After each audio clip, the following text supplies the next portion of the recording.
moments in the lives of all of us when we must make decisions. And it is very important that we develop a certain skill in deciding the proper courses of action. This is only one example of the importance of the integration of the inner personality.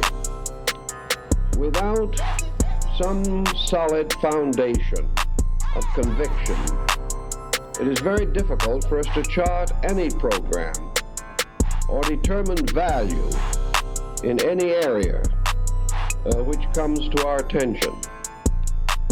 It is therefore important to our discussion this morning that we tell something of the background behind the power of man to decide, how this power operates in daily life, and the resources which make decision possible.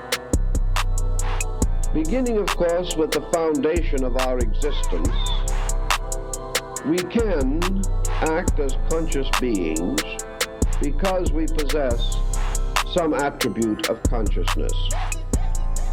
Consciousness is perhaps best described simply as a kind of luminance. It is an intellectual, moral, or spiritual light. It is through consciousness that we are able to bestow order upon life around us and integration upon the elements of our own characters.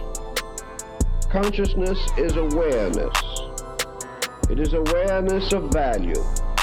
It is the link between the individual and the world around him. It is also the faculty by which he tries to estimate the world within him. Now, it is inevitable to man, apparently, that consciousness will be an imperfect function. We have not yet reached a degree of insight or growth whereby consciousness can be infallible in its function. We are, however, aware that we have natural instincts, and that these instincts are frequently more sound, more valid, than the interpretations which we impose upon them by our own minds. The principal difficulty, therefore, in the function of consciousness is mental interference. Mental interference, of course, seems to be inevitable. We are not able to be aware of consciousness except as a mental phenomena. But actually, consciousness appears to be a profound and abiding intuitive or instinctive faculty or power or energy by which it is possible to arrive very often at a more reasonable conclusion than is possible by the procedure of mentation itself or thinking. Thus, it very often arises in our common experience that when we are faced by some difficulty, we immediately react with a flash of conscious apperception. We are aware intuitively of value, and this value causes a decision to arise within us, a decision or an interpretation or an understanding which is perhaps nearer to the truth than any other process with which we can come to a mental decision. The moment, however, this instinct to decide according to light comes to us, mind moves in and begins in one way or another to modify this decision. The first thing that perhaps we wonder when we have decided inwardly the proper course of an action is how advantageous or disadvantageous this decision will be in practical application. We may say to ourselves, we know what is right, but this which is right is not expedient. In other words, to achieve a condition of consistency with the intuitive value that we realize, we must in some way make a sacrifice of some advantage, of some opinion, or of some policy. We begin to weigh the advantages of integrity against the advantages of compromise, and usually end in compromise. We are not able to take the full responsibility as human beings for the best use of our own inward enlightenment. Knowing certain things to be true, we still act contrary to that knowledge. And the only explanation of this contrariness must lie in mental interference. Mental interference in this case may also be supported by emotional interference. And the person who perhaps would choose to be of good character in an undertaking ends up in a very faulty position. He lacks the courage to make the proper decision. Now, in what way does courage get into this problem? Courage probably represents to a large degree the energizing of an attitude. Courage is that power which gives us the continuity of effort necessary to support a conviction. It also gives us a certain sense of value, by means of which we try to remain true to principle. Thus, the effort to support a right decision is usually called courage. By courage, we also mean that the individual weighing and measuring a decision is determined or resolved to take the responsibilities which must accompany decision. The individual who is not willing to face the results of his own decision will immediately begin to compromise that decision in his own thinking. This also gives us this other thought now of responsibility. Whenever we make up our minds to do something, we must accept or assume the consequences of our decision.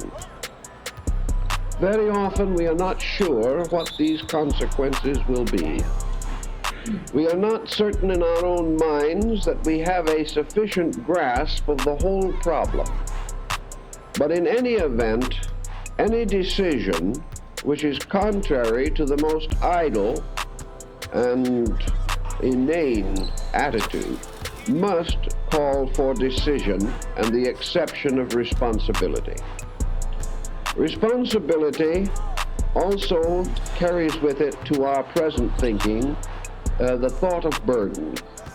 Responsibility to most people means that they must accept and carry burdens which they do not really wish to accept or carry. Responsibility becomes an impairment of freedom. It becomes a limitation of the individual's rights to do what he pleases, by imposing upon him some strict code from within himself which dominates pleasure with duty. Thus we come to another situation, namely that decision may involve duty. Duty means the acceptance of certain responsibilities which we sense to be ours, and the patient bearing of this burden over a period of years in many cases. And duty is to the modern person an unpleasant thought. It will interfere with his personal pleasures. And against the importance of these pleasures, the mind again weighs the acceptance of responsibility. Therefore, in fact, the mind becomes an evader, giving us innumerable excuses for doing what we please, and trying to fashion a strong reason why we should not do what is necessary. Decisions bear largely upon necessity. Certain responsibilities, certain obligations are necessary. So as an out against our mental weaknesses comes this problem of immediate necessity, where it is obvious that a thing must be done, or the penalty for failing to do it is too heavy for us to bear. Then we regard certain decisions as necessary. They must be made, whether we wish to make them or not. We must weigh in this case the ultimates in terms of their importance to ourselves. It becomes evident that the individual, whether he wishes to or not, must work if he wishes to live. If he cannot decide to accept employment, he must face destitution. In such a case, the decision is a necessary one. And it is, in our way of life, only the necessary decision that receives more or less complete moral support. We do try to do those things that are absolutely necessary. We sense that we cannot afford not to do them. Yet there are many border decisions of things almost necessary, the things which in their probable results call for a strong decision. But if they can be avoided or evaded in any way, we have a tendency to be reluctant to accept responsibility. Our best excuse for indecision, and in some instances a partly valid one, is ignorance. We do not know what our decision will lead to. We realize that persons making hasty decisions often repent and find that by a wave of enthusiasm or a tremendous burst of courage, they have taken on a situation which will be an embarrassment and liability to them from that time on. Consequently, we cannot say that the hasty decision is always the best. Yet mostly we find that the hasty decision is the only one we can make. For the moment we hesitate or delay, this intervention of mental evasion begins. And if we do not decide immediately, we will probably not decide at all. Right. Philosophy is of the greatest help to us in these problems because it gives us some kind of general framework, a perspective on values, which should enable us to make decisions more effectively. Experience also provides a powerful incentive to decision, for it reveals again and again the weakness of indecision and how indecision can gradually complicate the whole pattern of existence. Spiritual conviction, our religious lives, also contribute to decision. They help us to avoid certain negative attitudes. They impel us to try to make a constructive decision in a moment of emergency. If our religious life is strong and sincere, we may base our decisions partly upon the admonition of our religion. In many instances, such admonition is helpful, depending largely upon the degree of enlightenment of the faith involved. But religion does give us the courage to accept responsibility or duty. Therefore, it is a voice in the direction of man living under self-bestowed or self-accepted responsibilities. To gain some skill in the making of decision, therefore, we have to call upon whatever resources we possess within ourselves. We have to try to be reasonably aware and profoundly thoughtful. And the more we can be reasonable and thoughtful, the more likely our decisions are to be advantageous and constructive. So with this background of the problem, we must try to understand a little better how to go about the actual process of deciding things. Decision next presents us with a problem of choice. Nearly always a decision involves two or more possible answers. Decision, therefore, is a matter of determining between good and bad, or even better and best.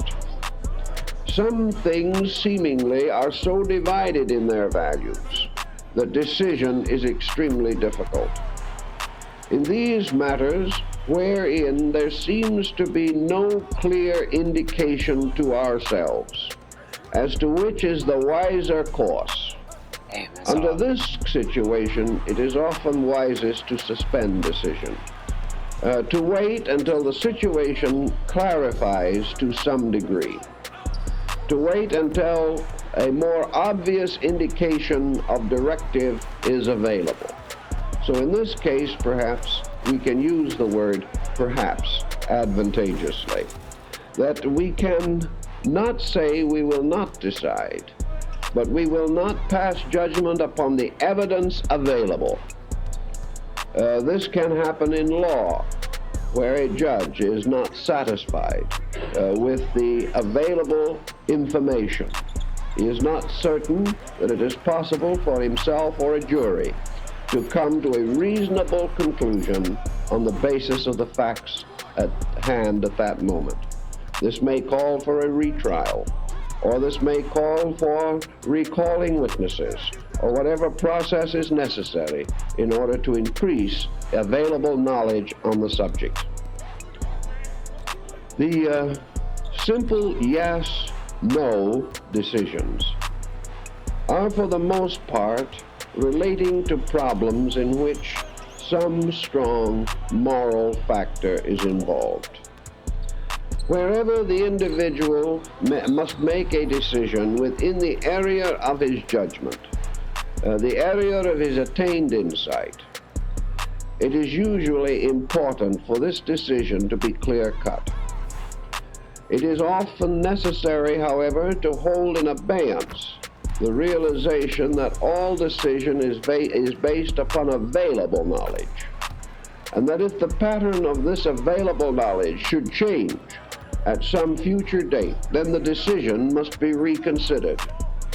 To cling desperately to a decision after it is outworn or no longer practical does not indicate loyalty or dedication. It is simply a form of stubbornness, arising sometimes from arrogance. The individual, unwilling to admit that he was previously wrong, chooses to perpetuate the error rather than to revise his own thinking. Actually, the human mind is provided very largely for the purpose of decision-making. It bestows upon man the possibility of placing upon his life a pattern, self-imposed, by means of which he can be impelled towards the unfolding of certain values. If he does not accept this decision and becomes a drifter, he will gradually lose the power of decision.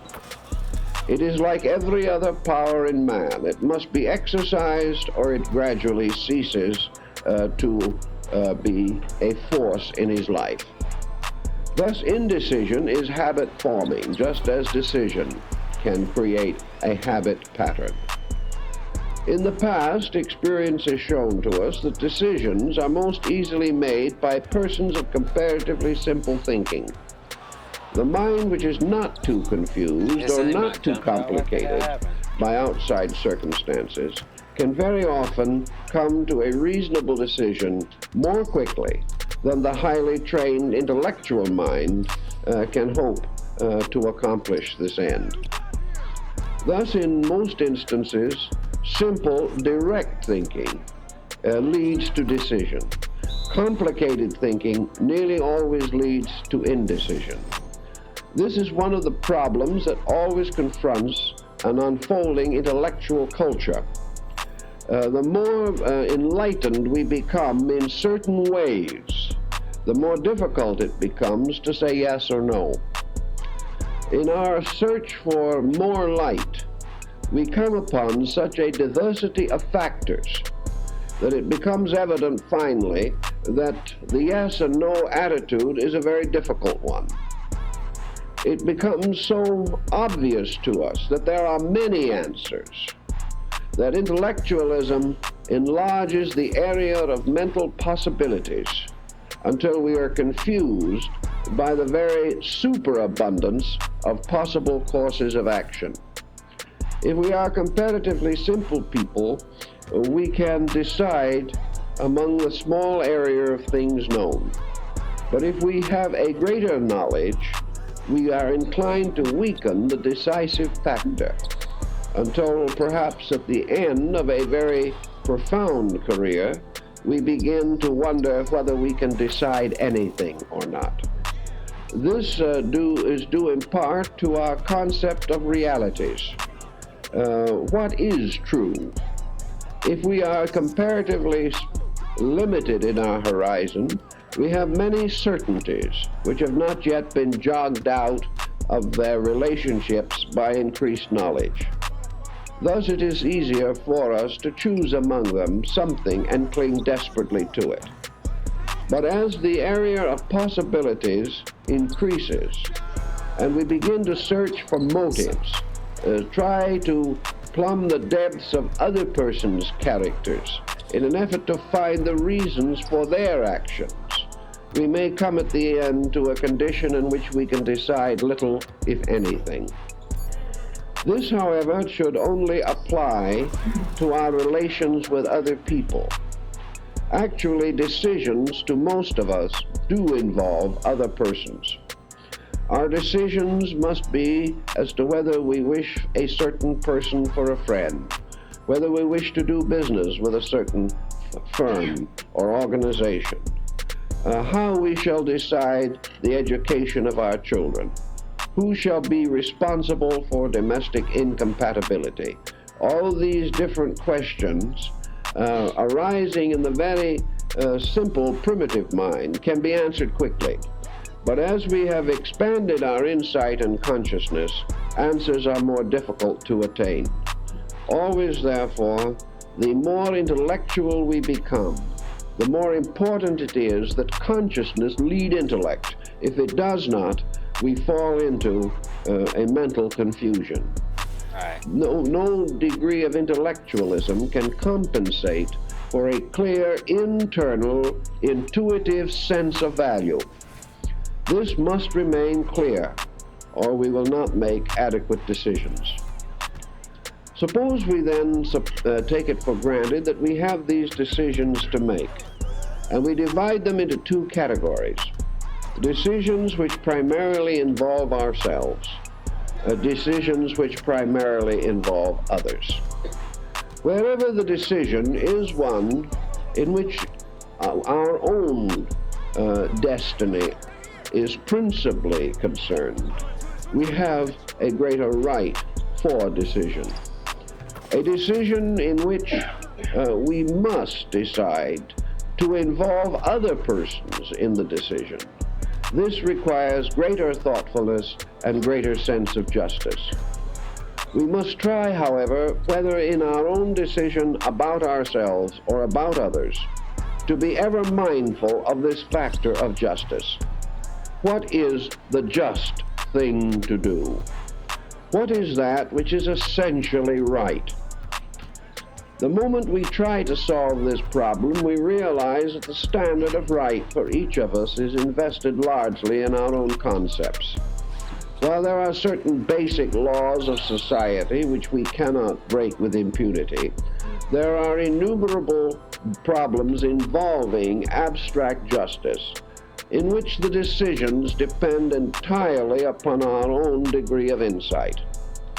Justice changes with times. Justice is complicated by circumstances. And justice must always imply that it is best for all concerned. This, of course, presents a very difficult matter when most persons are concerned primarily with what is best for them and are not too much inclined to extend the concept of justice if it interferes with personal advantage. Decisions also cause the individual a great deal of personal emotional hurt in a great many cases. Even if the justice of the matter is rather clearly indicated, we know that other people may not appreciate this justice, may not value it, and may find it detrimental to their own advantage at the moment. That's crazy. If, therefore, we attempt to be just, we may definitely interfere with the injustice which other individuals prefer to practice. Therefore, we have to ask ourselves the question, to what degree have we a right to hurt other people? Actually, we have no right to hurt other people at all. But very often, what we call hurting them is interfering with their right to hurt someone else or themselves. Have we a right, therefore, to refrain from cooperating with a person who is wrong, even though that person may be near to us, may be a member of our family, and as far as that's concerned, could be ourselves? Have we a right to withhold cooperation when by so doing we shall displease another or cause this other person to consider us in an unfavorable light? Here, of course, is the major basis in all decisions involving justice. And it is a hard decision. And it is a decision in which we must assume the responsibility of the justice of our own point of view. Our problem is therefore primarily, are we right in the decision that we make? Not whether we will please the other person, but are we just? Is our own point of view a factual one? Or are we also being over-influenced by some ulterior motive or some situation in which we seek not justice but advantage for ourselves? Here we have probably basic recourse principally to law or to the advice and opinion of those skilled in such matters. Where a very important decision involving other persons must be made, it is sometimes necessary for the average individual to have professional help or guidance, to try and make sure, if he is sincere, that his judgment or decision is the best for all concerned. One of the most common and simple expressions of this problem is decisions relating to small children. Here the parent has to take the responsibility. Here the parent's own attitude or conviction must lead the child and must also indicate the path of justice or reality or truth in the matter. The child may not be able to defend its own rights, however, and this again is a very important question. Decisions made by parents must be just. If they are not just, they will injure. If they are just, they will not injure. To make a just decision, therefore, the parent must have justice in his own consciousness. He must sincerely, earnestly desire that his decision will be right. Not easy, but right. Not a compromise to please everybody, but the kind of a decision which will ultimately achieve the greater good for all concerned. It may be necessary for the parent to displease the child at the moment, or it may be necessary for the parent to make a major change in his own attitudes in order to meet the reasonable needs and justice for that child. So the parent has to think it through. Now, the olden parent tried to think it through. He thought it through prayerfully. God was his first line of defense against selfishness. He really believed that if he took this problem into the religious level of his consciousness, that he would be guided or led, because by religion he would be lifted into the best quality of his own nature. It would not be so likely that in the presence of his prayerful beseeching of divine aid, that he would permit himself to be completely dominated by his own selfishness. It was against his religion to be totally self-centered. Therefore, if he took this problem into his religious life, he also had the advantage of scriptural admonitions on these matters, and he felt that he could fall back upon the great code of his faith for the directive and the guidance in this particular emergency. If he was sincere, he would follow this code even though it revealed defects in his own nature which required correction.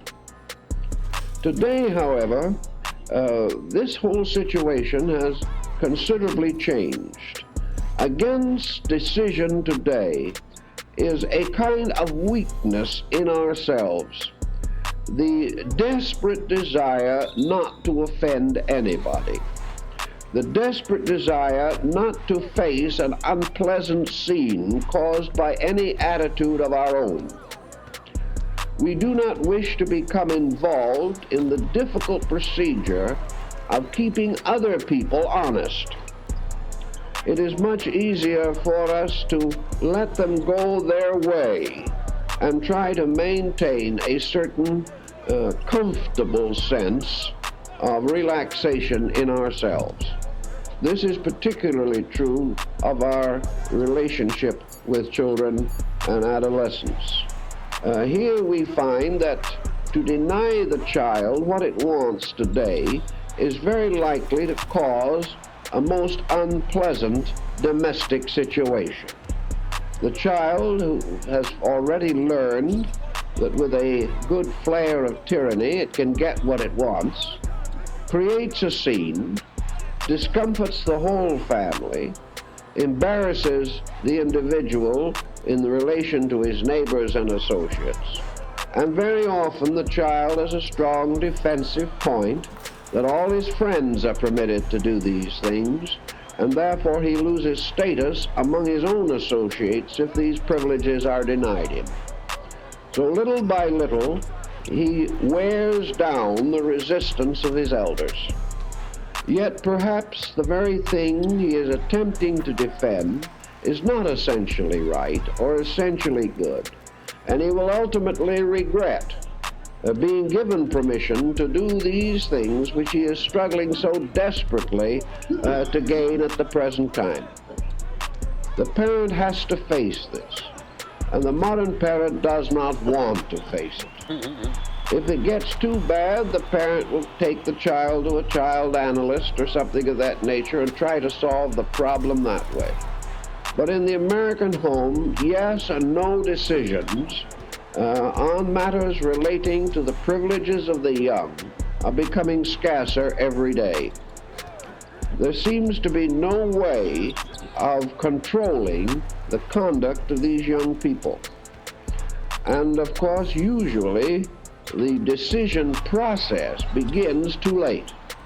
The parent waits until the child is in rather serious difficulty or on the verge of a real problem before the parent attempts to enforce any pattern of discipline. Then nothing can be accomplished.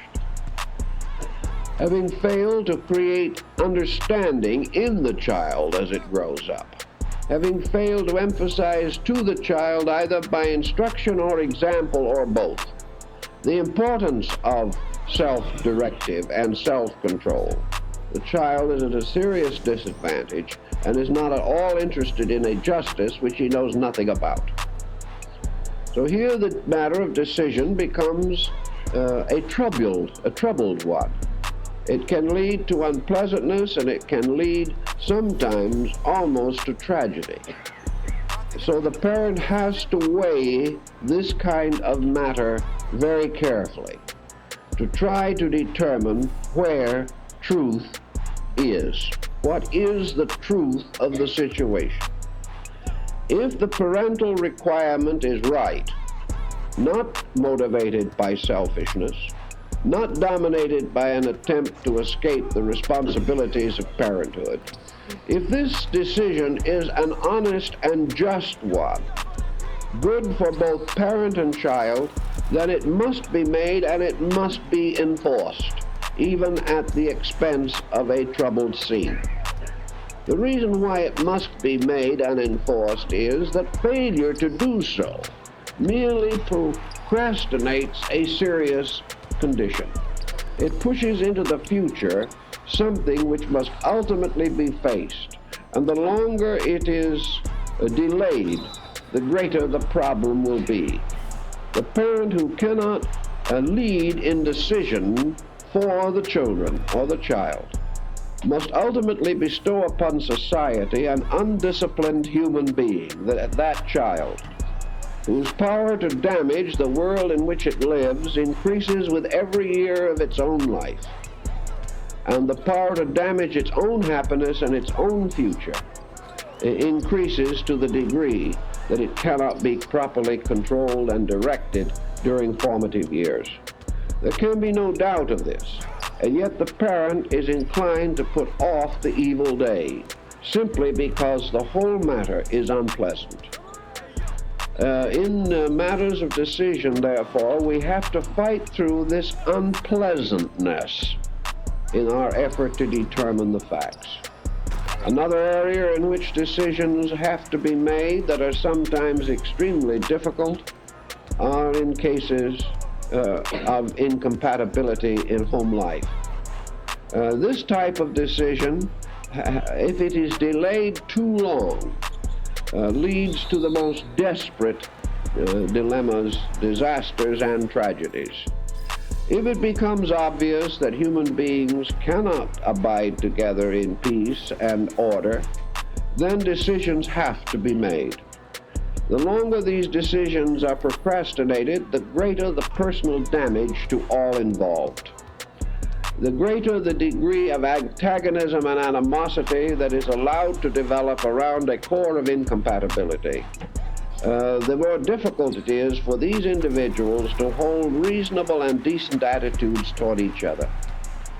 Not to be able to view other persons with a certain amount of basic respect, even if there may be an absence of affection, when we lose respect, we damage our own psyche. Today there are millions of persons who are becoming mentally and emotionally sick because they have not had the courage to break up an impossible situation. They have maintained it for a variety of ulterior motives, when the only motive, which is respectable and proper, has been lost sight of.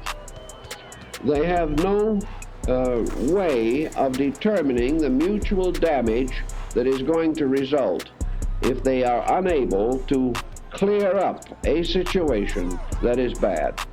Therefore, decisions are important in clearing air. Decisions must be made where it is obvious that a continuous indecision is simply going to compound a misery. If such a time arises, this misery cannot be compounded indefinitely without increasing damage to all concerned. And it is tragic indeed to assume that through indecision and incompatibility in a home, one or both members may ultimately end in a mental institution. This is not necessary. It is not proper. The human relationships have to be right or wrong. If they are right, they have to be protected and preserved. If they are wrong, they have to be corrected.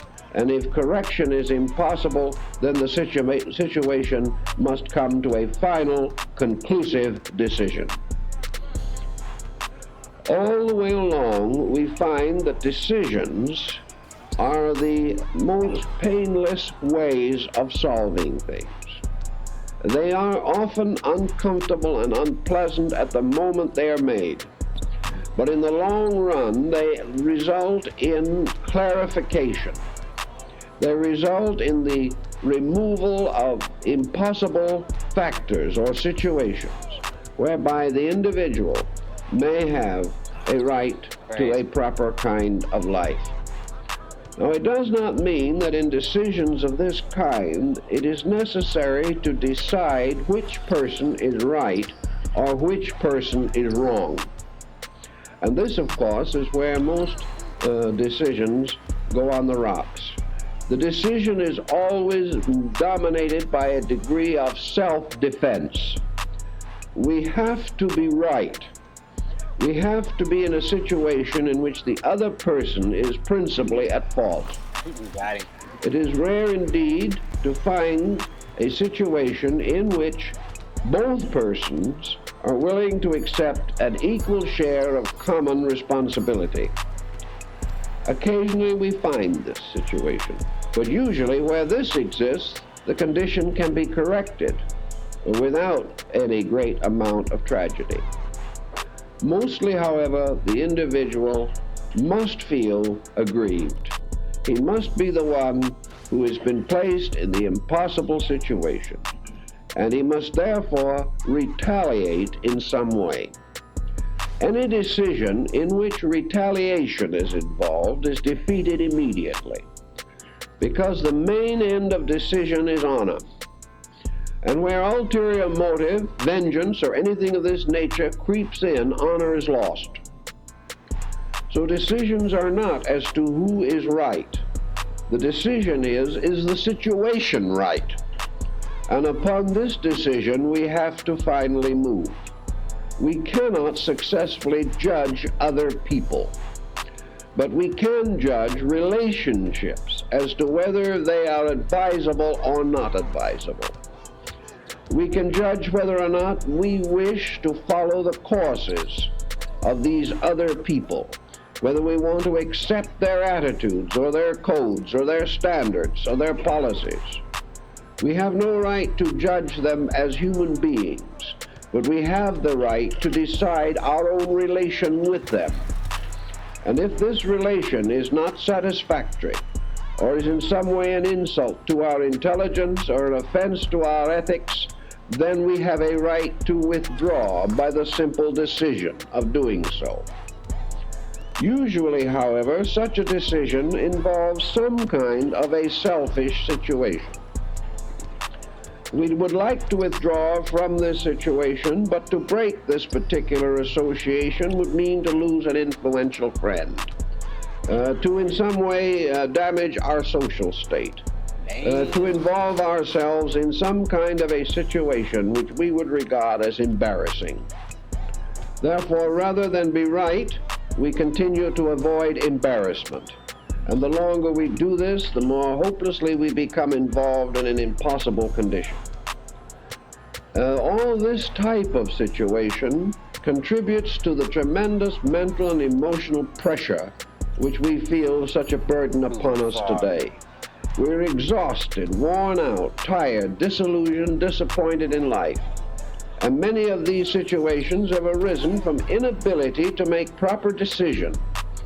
We have gradually learned to accept so many things that we do not like or do not believe to be right, that we suffer along through the years under loads which we should have clarified and lifted by decision long ago.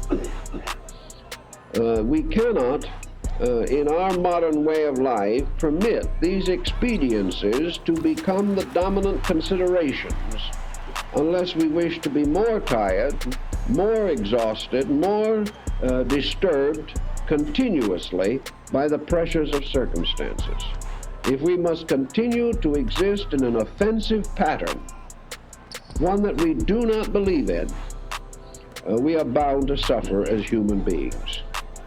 Consequently, we have a right to say this beyond any reasonable doubt, that where a decision involves ourselves alone, we have every right to live as near to truth as it is possible for us to do. And we cannot afford not to make every decision as nearly truthful as it is possible for us to make it. If this means that we have to change our ways of life, such changes may be very useful to us. If it means correcting faults, then we must correct them. If it means increasing our knowledge or skill, then we must increase that knowledge or skill.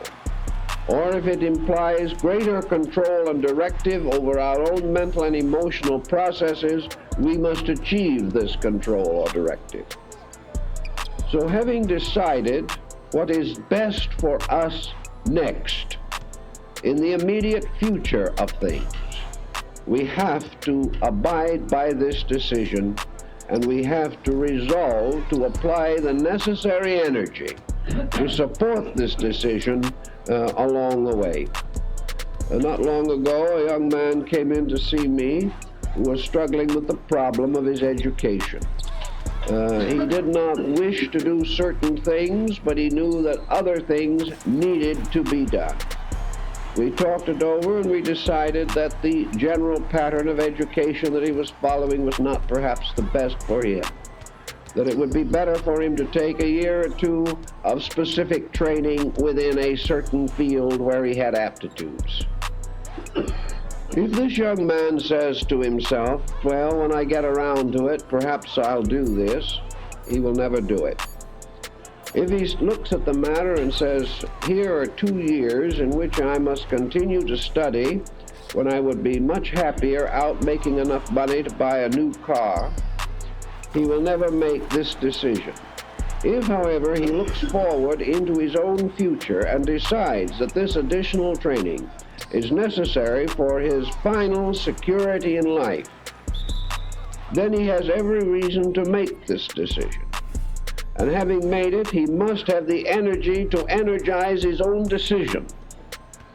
Having once decided that he needed this extra 2 years of specialized training, he should give the matter no further thought whatever, except to roll up his sleeves and do it. If he allows himself to begin to weigh the advantages and the disadvantages, he will almost certainly gradually weaken his decision. The best thing for him to do is to go enroll in this particular school which he felt was appropriate to his needs, pay his hard money for his enrollment fee, and go. Any weakening of this attitude would be desperately detrimental to him.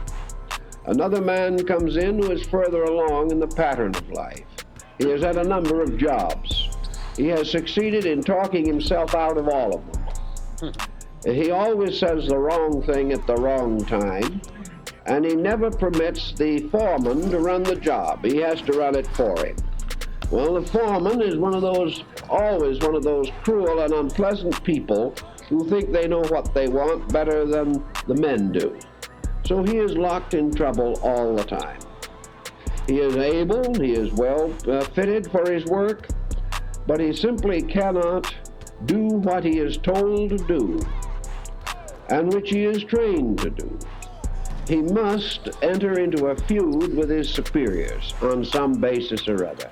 The feud in his case can be either his belief that he knows more than they do, which is a tragic mistake, or else that he can differ with them in politics, religion, social problems, or almost any matter. And he always succeeds in being laid off at the end of a few months. This man has a decision to make, but he is very cagey about making it. He knows essentially his trouble. He said when he came to see me, he said, my big trouble is I can't keep my big mouth shut. Now, there is no one who cannot keep his big mouth shut if he wants to. Exactly. The fact is, he must decide to keep it shut. And having made the decision, must energize that decision with enough volitional power to lock his jaws if necessary. He cannot make the decision and then keep on going like a running brook. So here's a decision. He knows what is wrong. He also, however, lacks the energy to do what is right. So he will continue to drift, and he will continue to go along trying to accomplish that which cannot be accomplished. A situation of adjustment with a society which his own temperament will not permit him to adjust with. Now, his only other out, if he wants to really get down to serious thinking, is for him to train himself and skill himself until he can be the foreman. But this is a little too difficult. He really thinks he is already, but other people haven't noticed it. So he has not the energy to do the larger accomplishment in himself. And he knows the values and facts involved. He is making trouble for himself and other people. They naturally resent it.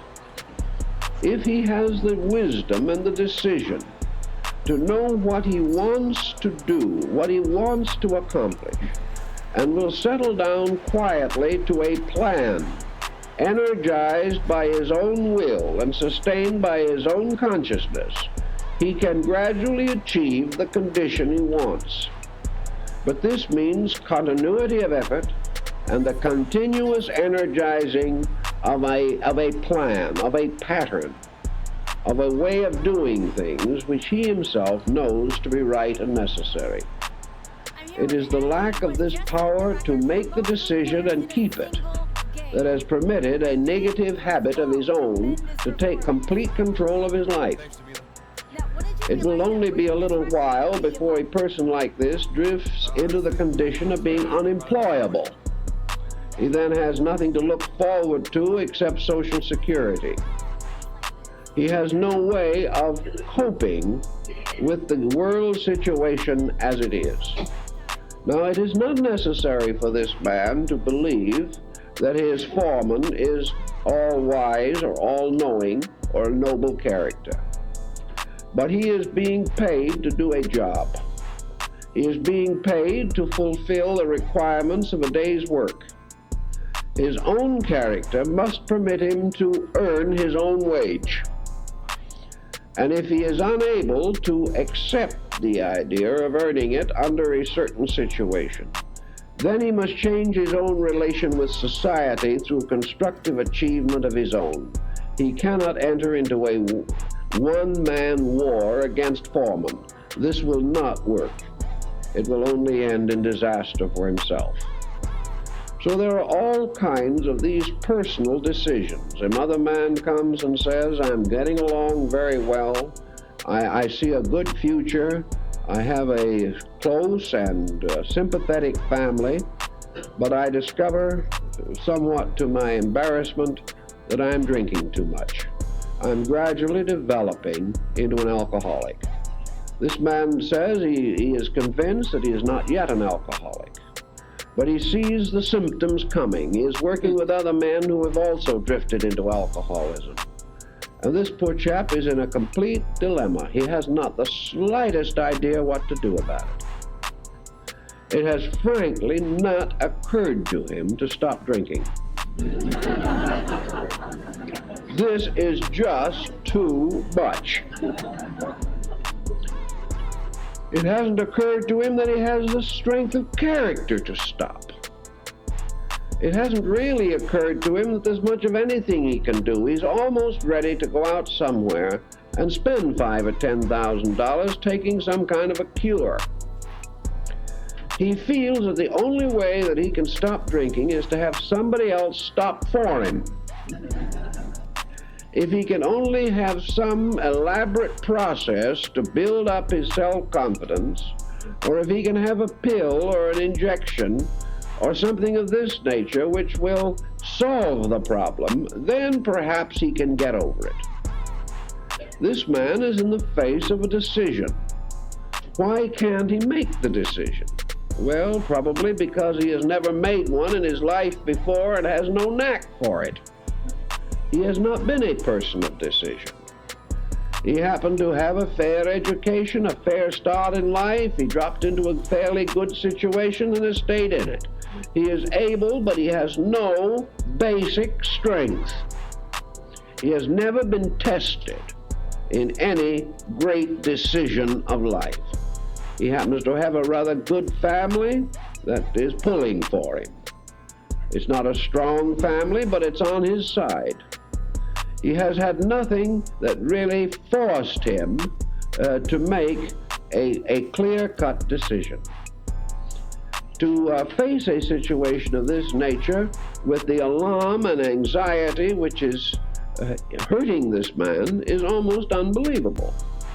Yet it is common to millions of persons today. They simply do not know how to say yes or no and mean it. They do not know how to say, "This I will not do," and stop doing it. They can say the words time after time. Perhaps many of them have said them 100 times. But there's no energy behind this. The individual lasts on his decision for 2 or 3 days, or maybe a month, and then he's right back where he was before. There is no continuous support. This man, in other words, has no confidence in himself.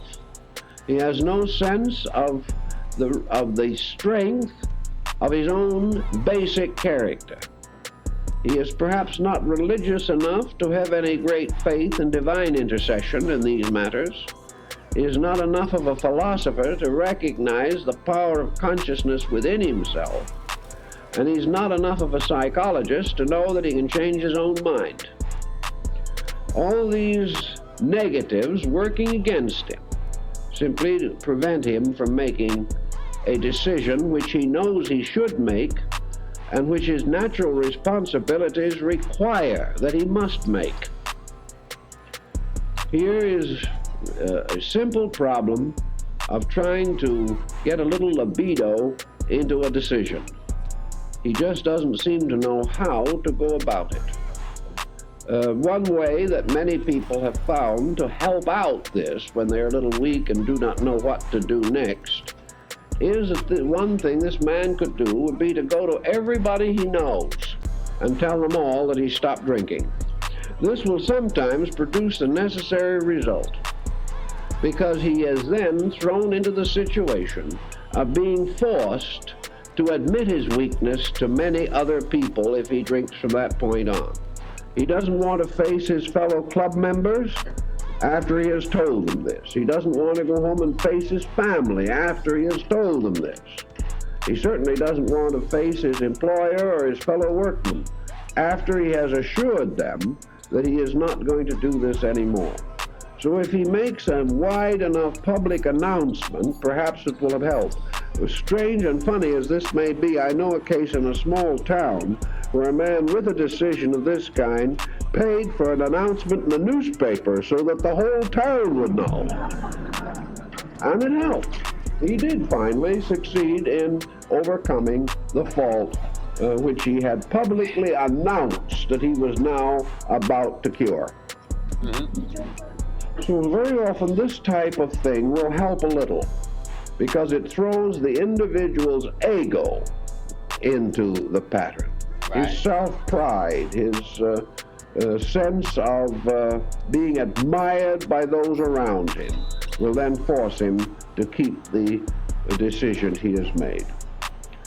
Now, we can assume that most thoughtful persons are capable of decisions about themselves, decisions which they can gradually learn to make. And much of this type of decisional work comes almost automatically if we begin to raise the level of our own understanding. The more we appreciate the values of life, the better a philosophy of life we have, the deeper our convictions about realities become, the more likely we are to live in harmony with these convictions. This doesn't inevitably follow, but it certainly is a contributing, helpful factor, one that very often does take over and will assist us to overcome some of the more common faults to which we are subjected. But we do come into this larger area of decisions involving other people, primarily. And these decisions may or may not arise distinctly and definitely from within our own characteristics, but may belong in our area of relationships. Actually, of course, relationships are an extension of characteristics, so we cannot divide one from the other completely. But most persons are especially afraid to make decisions which will affect other people. We don't want to hurt other people. We do not want to lose their regard and respect. We do not want to primarily be the cause of any further sorrow for them. And if we are sincere in this, it does make us thoughtful. Although too often our sincerity is the fact that we do not want to be forced into an experience that is unpleasant because of our decision involving another. It is unpleasantness that we are desperately attempting to avoid, rather than the value involved in the situation. If we have grown up through the years without any emphasis upon decisions, if in childhood we have never made any, if we have grown up in life drifting along lines of least resistance, then all decisions become very painful. Every child should have a heritage of decisions. It should be brought up in an environment where decisions are made, and it should be invited to make its own decisions of a constructive and proper nature. Otherwise, it reaches maturity without any skill in this matter or any recognition of its importance or its practical value.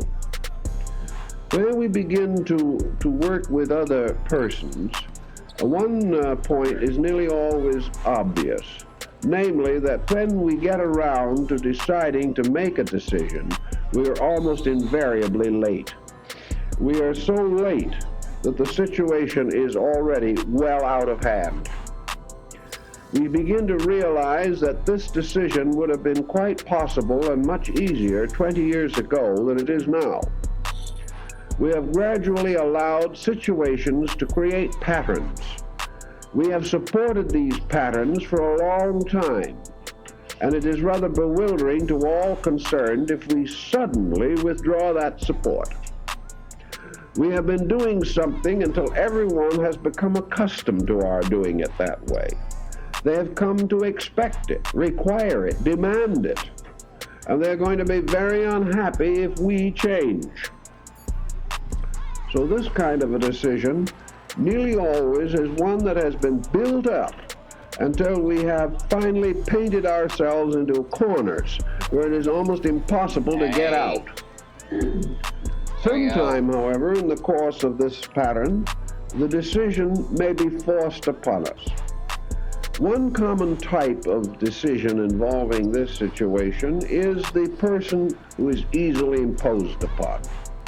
There are some people who simply are perpetual victims of some form of unfair treatment. They are negative a little bit. They think they are very kind. Usually they are quite weak. But they are constantly and continuously victimized. These kind of people have built up a surrounding pattern in which others have come to expect to victimize these weaker ones. They have come to take the same attitude toward these persons that neighboring nations seem to be developing toward the United States. They expect us to feed them forever. They do not expect us to expect them to be grateful. They do not expect us to expect them to pay back anything. We are presumed to be a kind of kindly, stupid people who will support anybody for any reason, for any length of time. Now, there are people like this. And if suddenly one of these persons who has been acting as Lady Bountiful to some cause withdraws this support, everyone is highly indignant. It becomes a major decision leading to all kinds of unhappiness, disturbance, misunderstanding, and actual hatred in too many instances. Yet along the way, every thoughtful person has to sit down a little bit and judge what his character pattern is doing to other people. Is he helping or is he hurting?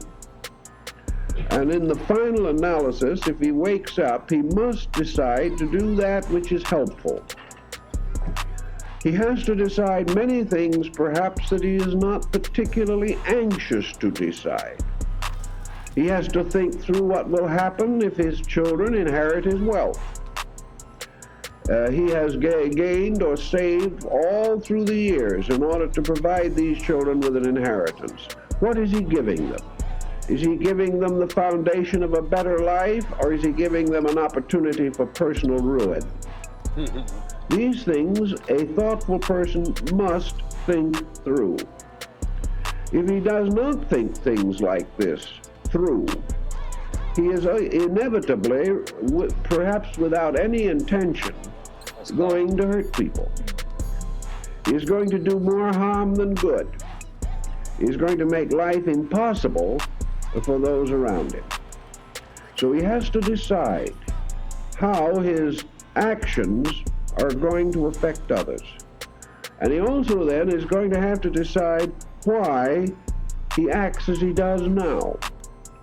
Is this person who is struggling desperately to leave a vast inheritance, is he doing this because of primary love for his children? Is this the thing that motivates him? Is he really concerned over their security? Is their good his real purpose? Or is this whole thing merely an excuse that he has developed within himself?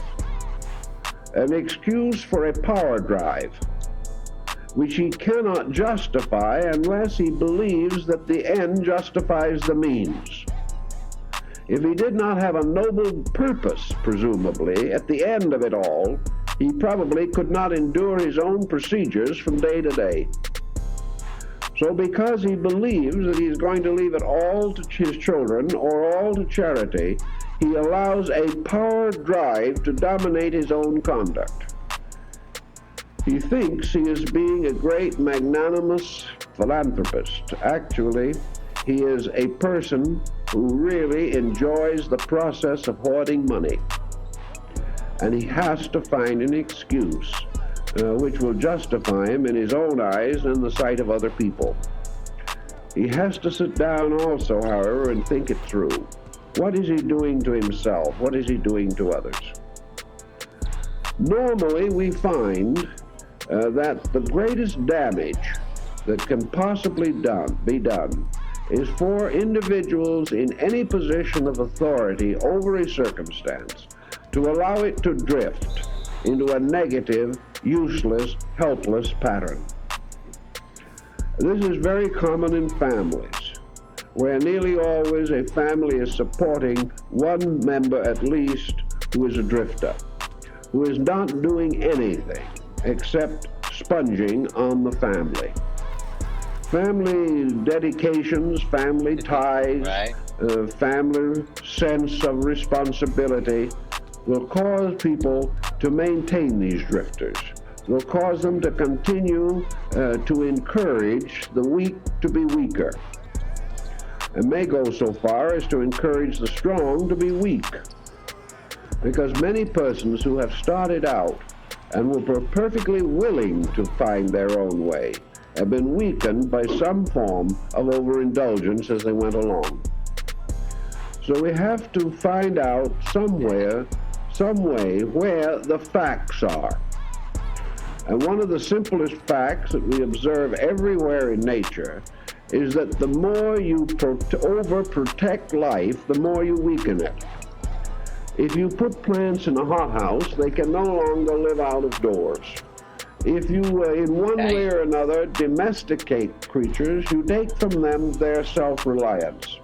And in the case of man, the more you do for him, the less he will ever do for himself. Everything which happens to an individual which protects him from the need to experience the fact of life, such things are detrimental to him. Anything which will cause him to believe that he can expect to be rewarded out of reasonable relationship to the value of his own effort. Anything which has to do with the get-rich-quick policy or waiting for the old folks to die is bad for all concerned. It weakens, it destroys, it disintegrates. And any individual who is in a position to make decisions in such cases should be motivated largely by the realization that the decision which causes the person to stand on his own feet is the best decision always. If situations have reached such an impossible impasse that such natural values can no longer be clearly stated, then the decision which produces as much as possible in this direction is the more valuable.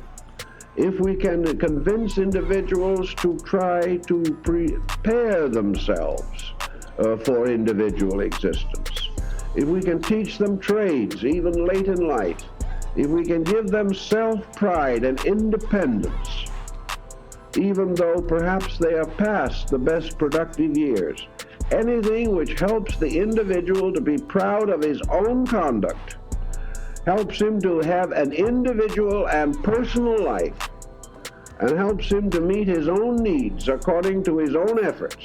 Any decisions in this way are the best for the person. They help that individual to regain what nature wanted him to have in the first place, and that is individual initiative. And so often decisions have a tendency to drown this initiative in some form of benevolence, and such benevolence is always essentially wrong. Now, in most cases in life, decisions are not as open and shut as we might wish them to be. Decisions very often contain elements which involve both agreement and disagreement. Sometimes we can shuffle out these elements and make separate decisions involving each factor. Sometimes this is not quite so easy or as simple as we might believe. Let us take the problem of a decision involving a young, inexperienced person. Now, how are we going to handle a case of this nature? A young girl, about 16 years old, has reached that period in life in which she is very anxious to be on her own. Her family is a little doubtful as to whether this is the best and wisest course, so they are not encouraging it too strongly. The girl is becoming more and more rebellious and has more or less decided that she is going to have her own way regardless. Now, what is the family responsibility, and what is the place of the girl in the decision? The place of the girl in the decision in this case is reasonably clear. Actually, she is not of age. Therefore, at this period in life, she is assumed naturally and psychologically to be under the directive of the parents. Now, the power of the parents to exercise this directive depends very largely upon what has already been set down. If this is the first time the parents have ever crossed her, they are in for trouble, and so is she. If this is the first time parental authority has stepped in, and has now stepped in only because the parents are afraid for the child, we are going to have a little trouble up ahead, because the foundations of value were not established soon enough. There was not enough understanding between parents and child. This is most likely true in this case, or otherwise the child would not be so completely resolute in determination to get out and get on their own. Had there been a closer understanding, this would not have been so intensive. Yet, obviously, a decision has to be made, and the decision finally worked out reasonably well, due to a little careful thinking which met most of the factors involved. It was decided that the young lady was probably going to start college in the next year, therefore that she would go to a college in another community, and thereby have a certain educational discipline, live in a girls' dormitory, and be under supervision, yet away from home. This seemed to meet the need. It was the struggle for individuality, and it was solved by the most simple process that we use. The individual simply substituting one authority for another, but not escaping entirely from authority. If the child attempted to escape from authority completely at this age, the decision would have been wrong, both for her and for the parents. But the child might still force this decision, and the parents be unable to prevent it. Then what comes of this? The answer is, again, that the parents may have, and probably do have, a certain karmic responsibility in this case. They have not exercised proper prerogative. They have either bossed too much or too little. They have done something to reduce the confidence of the child. They have a right to apply all possible preventive means in the form of judgment. They can sit down and talk it over with the girl. They can do everything they can to inform her of the problems and the probabilities of her decision. If at the end of this time she resolutely refuses to see any good in their side and is locked completely in the determination to be on her own, she will ultimately win her decision. Whether she has to wait a year or two or not, she will ultimately force herself into this condition. She will be on her own. But this is only a fragment of a decision. The thing that she has not taken into consideration and cannot is the matter of the situations that will arise out of this decision, and which will require a further series of decisions over a period of years. This she is not prepared for. So she has made a decision. She has said yes or no, when she has not a full awareness of the facts. And all decisions made without awareness of the facts are likely to be dangerous.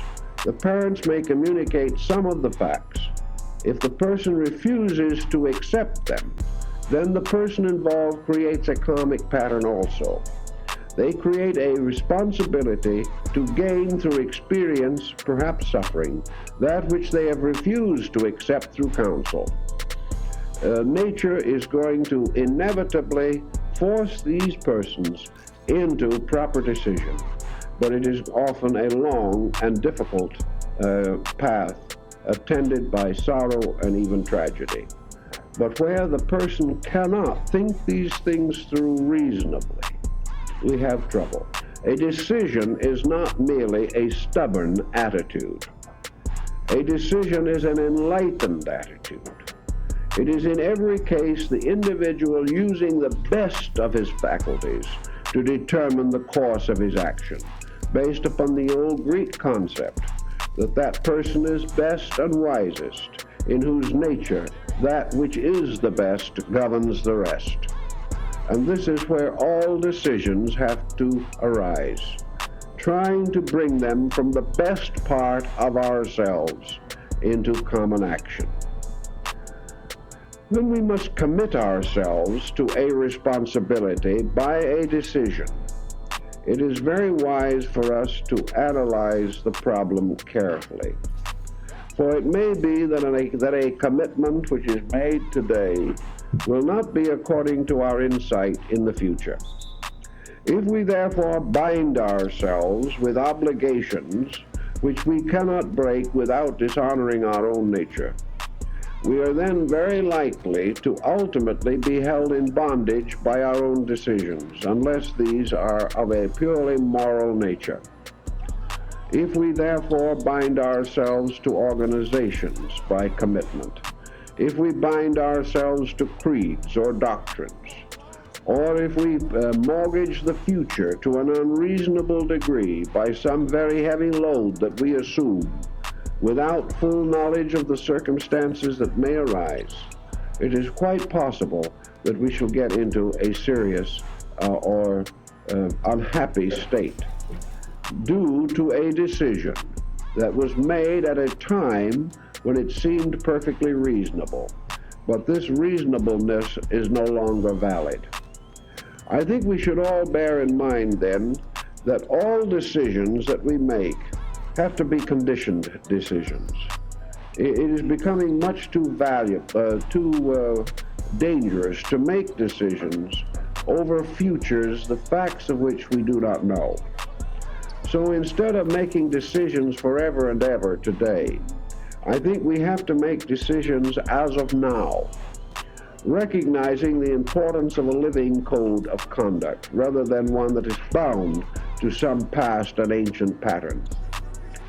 If, therefore, our decisions involve some special curbing of our attitudes, or the limitation of our perspective, or the abidance with or obedience to something which perhaps in the future we shall not admire as we do now, then I think our commitments must be conditional. The unconditioned commitment is a very serious thing for most people. In the old days, when families were rather close, for example, there were many unconditioned commitments, deathbed scenes primarily, in which some dying parent bestowed upon one of the children responsibility for the whole family, that this child must always sacrifice itself for the good of brothers and sisters.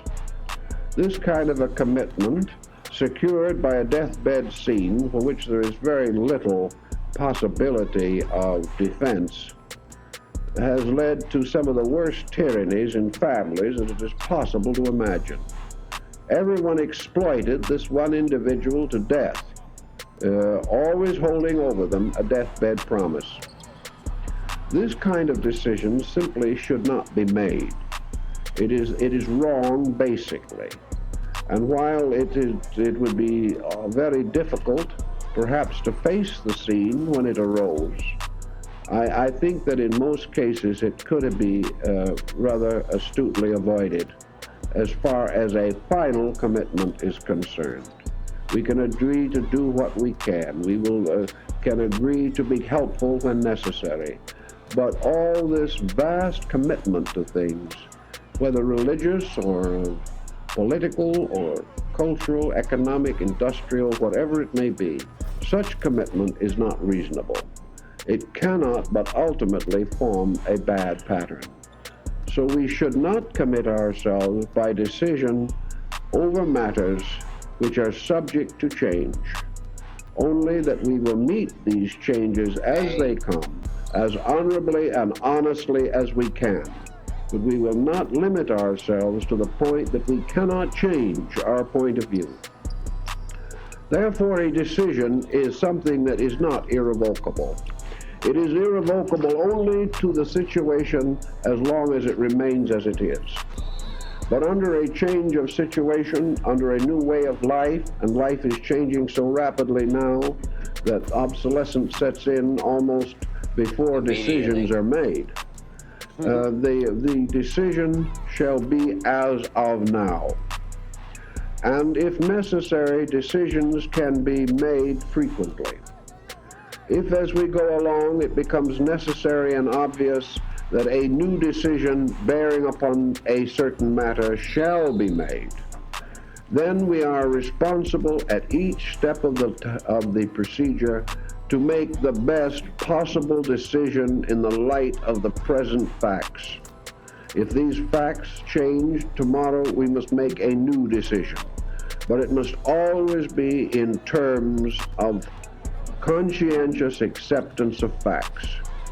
If we will live each day in the light of the best that we know, and if every tomorrow we will add to our knowledge the new experiences that have come to us, and we will always, out of the total of our experience, try to plan the next step of our own way of life, and from the total of our experience and insight, try to cooperate as fully as we can with the needs and problems of other people, we will make valuable decisions and we will keep them.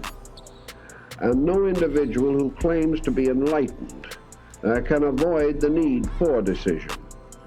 Nor can anyone afford to admit weakness in the fact that, having recognized a certain decision to be necessary, that he lacks the courage to continue the practice of that decision. Everywhere along, we simplify and make things easier. Also, the person who can make decisions is finally easier on his friends. When people know what we are going to do, know what to expect of us, know that we are honest, straightforward, that we are going to do things as clearly and cleanly and honestly as we can, we bestow upon them not only a good example, but a vast assistance in their relations with us. They know where we stand, they know what their own position can be and should be. It is very hard for our friends and families if we are undecided, if we do not know what we are doing or why. It is very difficult to hope that others can cooperate with us well. And it is wrong to subject other people to the shock of our constant vacillation from one attitude to another. So a great and firm decision actually makes for a better relationship with society. Other people know the kind of people we are. They know they cannot impose upon us, and in this way we help to keep them honest. If we are weak in these matters, we are open invitation to be exploited by the weakness in other people. The individual who is without character is like a disease. He will spread his peculiar type of toxin to other people. Every weak person is a vortex of dishonesty in space, even though he may commit no dishonest action himself. He becomes a center upon which others will turn their own exploiting instincts. Whereas if he is straight and clear in his own thinking, he helps to preserve the integrities of other people. If we can realize this, we will ultimately find that where a thing has to be done, that we will decide in the affirmative. If it is necessary and we can do it, we must do it. Therefore, to all necessary things, the answer is yes. They must be done. To all that is hurtful, to all that is generally against the common good, regardless of how much it may cater to our own satisfaction, to anything in which we would resent having done to us that which our decision would cause us to do to another. Any decision that weakens ourselves or others or compromises principles, the answer must be no. In those areas in which we are uninformed, where our own insight is not great enough, where the information necessary is not at hand, where it is quite possible or probable that a little time will clarify, where it is also possible that we will gradually come to a decision through circumstances, where it is not sure or certain that a decision is immediately needed, or where the decision involves some matter so trivial in its own nature that it is of no abiding consequence, then probably our answer could be perhaps. We will see. We will see how the thing develops and grows. High five. We will not associate ourselves with a situation prematurely. We will wait until we are aware of the full value of the pattern. In many museums of art, for example, the museum will not accept the work of a living painter. This is not because the living painter isn't good. It's because the art world wants to see how his art will develop through his lifetime. It may be that he will gain a great reputation, and the museum will give him a strong endorsement, and then for some reason he will change his style and destroy all the confidence that has been built in him. Everyone can make new mistakes until he is dead. Also, everyone can change and improve until they cease to exist. So the critic, deciding the total career of the human being, waits until that human being's career is finished. Now, in the same way, small problems that arise sometimes will go one way and sometimes another. It is premature for us to give our allegiance to causes that are not yet well-founded. It may be premature to give our decision as to the conclusion of event where the event itself is still in a formative state. Perhaps we cannot decide which politician we will vote for.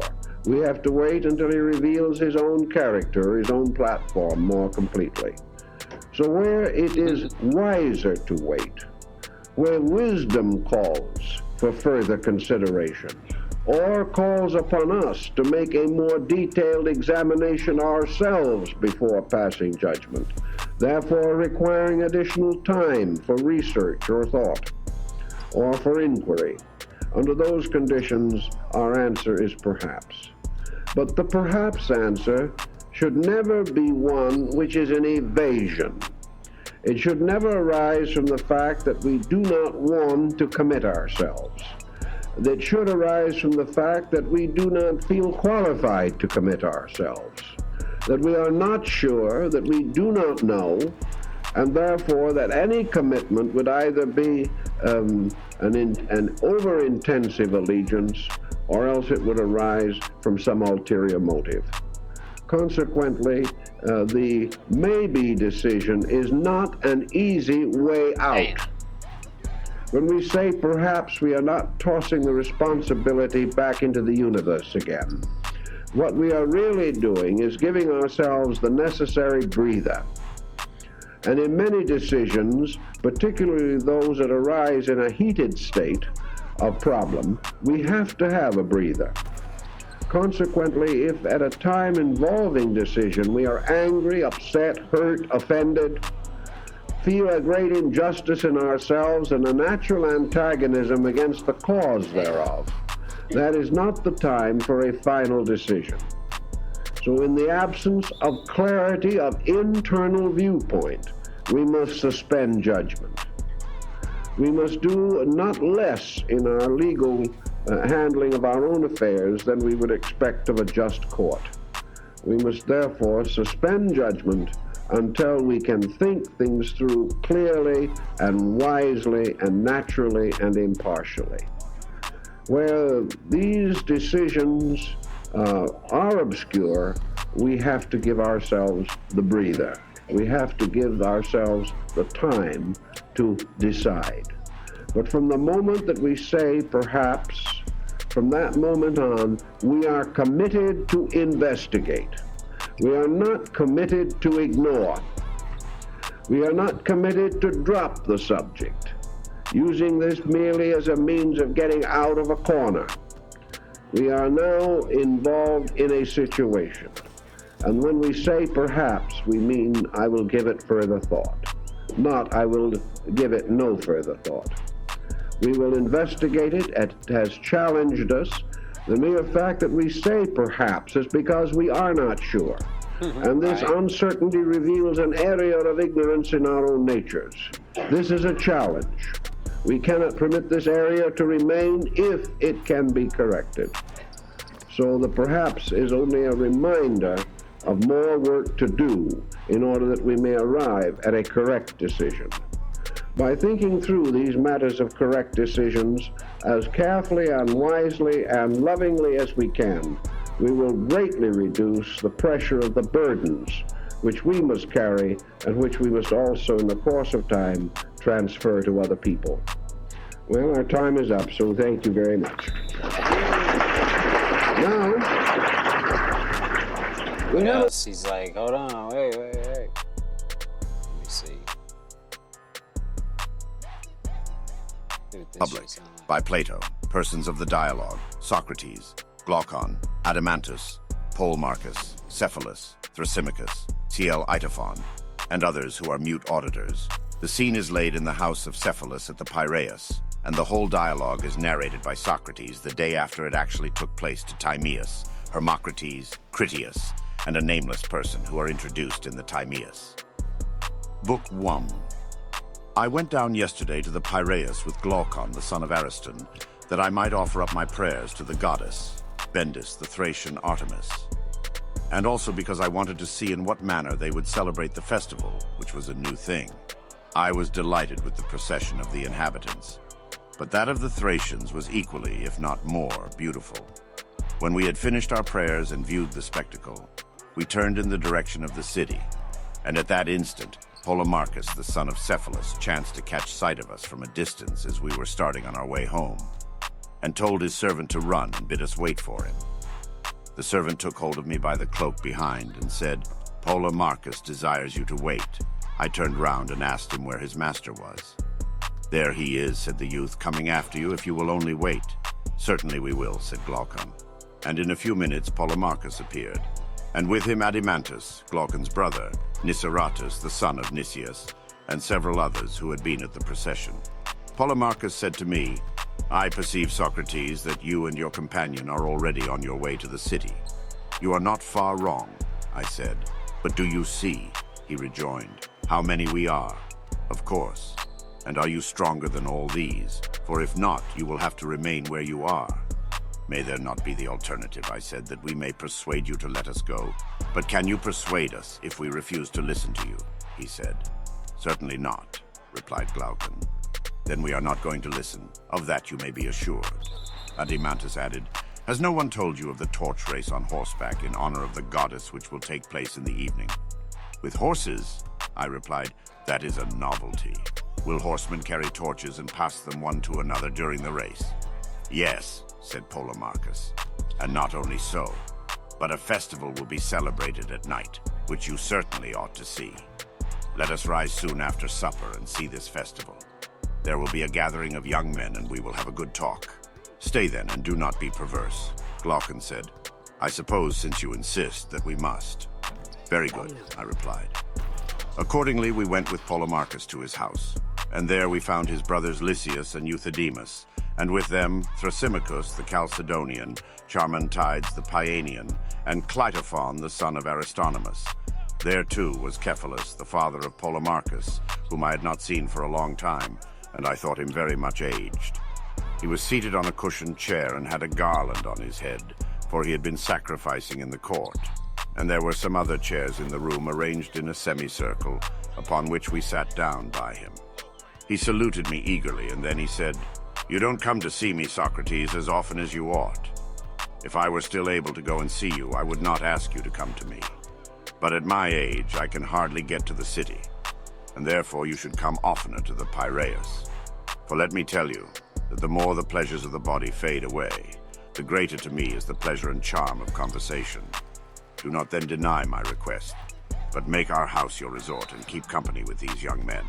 We are old friends, and you will be quite at home with us." I replied, "There is nothing which for my part I like better, Cephalus, than conversing with aged men, for I regard them as travelers who have gone a journey which I too may have to go, and of whom I ought to inquire, whether the way is smooth and easy, or rugged and difficult. And this is a question which I should like to ask of you, who have arrived at that time which the poets call the threshold of old age. Is life harder towards the end, or what report do you give of it?" "I will tell you, Socrates," he said, "what my own feeling is. Men of my age flock together. We are birds of a feather, as the old proverb says. And at our meetings the tale of my acquaintance commonly is, I cannot eat, I cannot drink. The pleasures of youth and love are fled away. There was a good time once, but now that is gone, and life is no longer life. Some complain of the slights which are put upon them by relations, and they will tell you sadly of how many evils their old age is the cause. But to me, Socrates, these complainers seem to blame that which is not really in fault. For if old age were the cause, I too being old and every other old man would have felt as they do. But this is not my own experience, nor that of others whom I have known. How well I remember the aged poet Sophocles when in answer to the question, how does love suit with age? Sophocles, are you still the man you were? Peace, he replied. Most gladly have I escaped the thing of which you speak. I feel as if I had escaped from a mad and furious master. His words have often occurred to my mind since, and they seem as good to me now as at the time when he uttered them. For certainly old age has a great sense of calm and freedom. When the passions relax their hold, then, as Sophocles says, we are freed from the grasp not of one mad master only, but of many. The truth is, Socrates, that these regrets, and also the complaints about relations, are to be attributed to the same cause, which is not old age, but men's character. Let me see this real quick.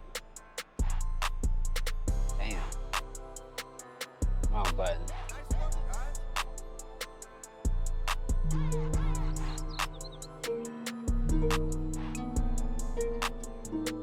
Soren Kierkegaard was right. There are two ways to be fooled. One is to believe what isn't true. The other is to refuse to believe what is true. It's a fact that for most of our lives,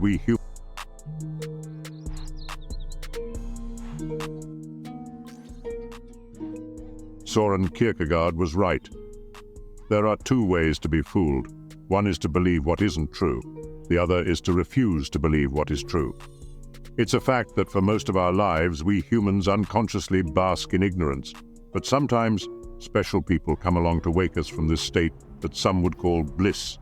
In fact, the myth of the hero who brings wisdom, symbolized by light or fire, in a world of ignorance symbolized by darkness, is as old as humanity itself and can be found in all cultures across works of literature and art. Take, for example, Plato's allegory of the cave. People usually learn about it in school when they make their first contact with the philosophers of old. But most of us are too young and inexperienced to fully understand its profound meaning and teachings until way later in life, when we start to question the reality that has been programmed into us and to form our own beliefs and value. When this moment comes, having a roadmap for the journey that one has to undertake and becoming aware of the obstacles that may emerge is a thing of utmost importance. And in today's episode, in collaboration with After School, we are going to explore this journey by dissecting Plato's allegory of the cave, its connection to ancient myths, and the ultimate narrative archetype we know as the hero's journey. Plato's allegory of the cave is one of the most influential philosophical concepts ever introduced, encapsulating timeless questions about reality, knowledge, perception, and enlightenment. Located in Plato's seminal work, The Republic, the allegory of the cave serves as a metaphorical narrative depicting the human condition's journey from ignorance to enlightenment. Embedded within this allegory are profound implications about the nature of knowledge and the transformative journey of gaining wisdom. The narrative echoes through numerous myths and philosophical discourses, bearing a particularly striking resemblance to the Greek myth of Prometheus and the archetypal hero's journey. That's funny. In Plato's profound allegory, he uses the implications about as the hero's journey. Plato's allegory of the cave is one of the most influential philosophical concepts ever introduced, encapsulating timeless questions about reality, knowledge, perception, and enlightenment. Located in Plato's seminal work, The Republic, the allegory of the cave serves as a metaphorical narrative depicting the human condition's journey from ignorance to enlightenment. Embedded within this allegory are profound implications about the nature of knowledge and the transformative journey of gaining wisdom. The narrative echoes through numerous myths and philosophical discourses, bearing a particularly striking resemblance to the Greek myth of Prometheus and the archetypal hero's journey. In Plato's profound allegory, he uses the metaphor of a subterranean cave to illustrate a group of prisoners sequestered from birth. Their world is one of complete isolation, devoid of any contact with the external universe. Bound by chains and restricted in their movements, They are compelled to face the barren cave wall, deprived of the ability to swivel their heads or see beyond their immediate environment. An enigmatic fire positioned behind them flickers dimly, barely illuminating their dreary surroundings. Periodically, individuals walk behind the prisoners, parading various figures. These are representations of animals, plants, and an array of other artifacts. These objects, when passing by the fire, cast elongated and distorted shadows on the stone wall before the prisoners. Having no other experiences, the prisoners mistake these dancing illusions for reality, categorizing them and assigning them names, erroneously believing that they are discerning, tangible entities. You can see where Plato is going with this. Unexpectedly, one prisoner's shackles are removed, and he is thrust into the world beyond the cave for the very first time. The moment is ripe for him to be tested. The intense brilliance of the sunlight initially hurts his eyes, and the unfamiliar environment bewilders him. When confronted with the fact that his former perception of reality was merely a distorted illusion, and that the things he now sees around him are the real objects, he starts to suffer, his previous reality being deconstructed before his very eyes. The mind that opens to a new idea never returns to its original size. The shadows he was familiar with appeared much more vivid to him. However, as time progresses, his eyes slowly adapt to the overwhelming brightness, and his suffering slowly passes as he gets accustomed to his new perspective. Gradually, he starts perceiving reflections in shimmering water bodies, progresses to observing objects directly, and finally, he dares to gaze at the radiant sun, the ultimate source of light that illuminates everything he has been observing. Emboldened by his newfound understanding, the prisoner makes his way back to the cave, intending to share his revelations with the other prisoners. However, having grown accustomed to the light, he now finds the cave's darkness disorienting and struggles to discern the once familiar shadows on the wall. I'll be right back. Give me a second. Keep it up.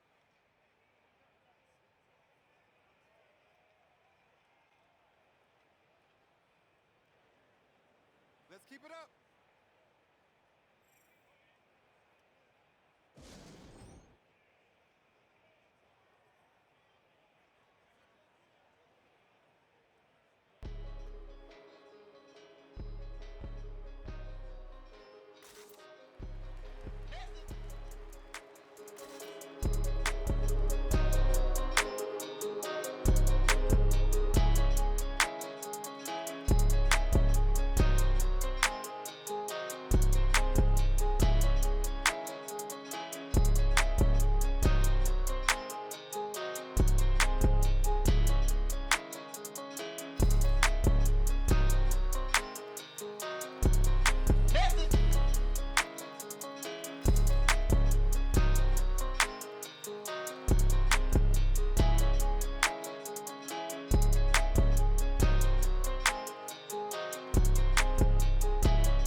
About to say, fuck it.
second.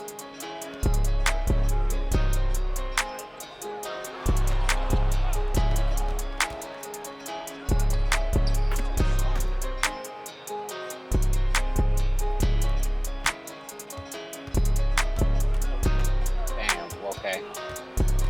Oh yeah.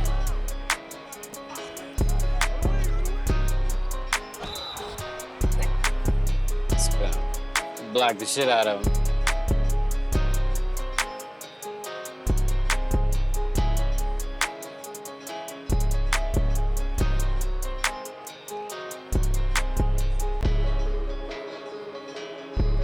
Take a break. Take a break. 2 shots.